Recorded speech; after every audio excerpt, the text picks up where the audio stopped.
Olá, eu sou a professora Neide Silva, da disciplina de História da Educação, e hoje nós vamos falar um pouquinho sobre educação nas sociedades tribais, a educação difusa. As comunidades tribais, né, elas possuem algumas características que diferenciam das sociedades atuais. Primeiro, elas eram sociedades que não possuíam um Estado, então não tinha essa organização com governador, deputado, etc. e tal. Não existia uma divisão de classes sociais, né? Tudo era produzido e dividido por toda a comunidade. Não desenvolveram a escrita, eles tinham outros meios de registrar a sua própria história, principalmente de forma oral, a partir dos desenhos, etc. E uma outra característica é que ela não vai possuir Estado, né? Não vai possuir, desculpa, não vai possuir escola, né? Porque a educação ela não se dava num espaço específico com um sentado atrás do outro, tá? Importante pensar que essas comunidades tribais primitivas, elas não eram inferiores às atuais sociedades, né? Elas eram diferentes, aliás, em muitos aspectos extremamente mais justas, né, do que a nossa sociedade atual. A educação dentro dessas comunidades tribais primitivas, elas aconteciam então não dentro de uma escola, e sim as crianças elas imitavam os adultos.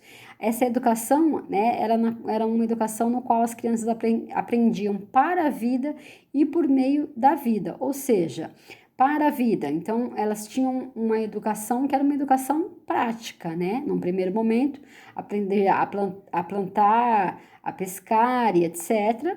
Essa educação, ela era por meio da vida, porque se dava, então, também na prática, né, imitando os gestos dos adultos.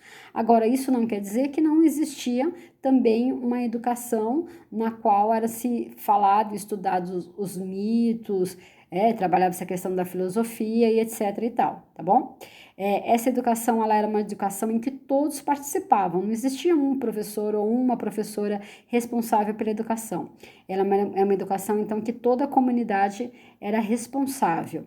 Os adultos demonstravam paciência e respeitavam o ritmo de aprendizagem de cada aluno, né? Não existia aquelas torturas tão comuns desde a Idade Média ou até antes, né? Mesmo já lá no Egito, na Grécia, nós já vamos ter os castigos corporais aos estudantes. Lá não tem teoricamente, né, nos registros que temos, não existia esse tipo de tortura. Concluindo, a educação, então, ela era, nessa educação primitiva, ela vai ser difusa, porque todos participam da educação. Por meio dessa educação, a criança toma conhecimento dos mitos ancestrais, desenvolve uma percepção do mundo e vai aperfeiçoando as suas habilidades. Essa educação ela é integral, porque vai abranger todo o saber da tribo. E ou seja, não existe segredos. Ah, não, essa educação é só para os filhos do chefe da tribo. Não, não existe isso. E ela é universal, por isso todos têm acesso ao saber desenvolvido pela comunidade, tá? Não existe, então, aquela divisão de classes que nós vamos averiguar em outras sociedades. A referência para a nossa aula de hoje foi o livro clássico, História da Educação da Pedagogia, de Maria Lúcia Aranha. Eu deixei para vocês uma reflexão para vocês responderem e colocarem na SAP, que explique o conceito da educação difusa, integral e universal da sociedade. Por enquanto é só, nos encontramos aí na próxima aula. Um beijo!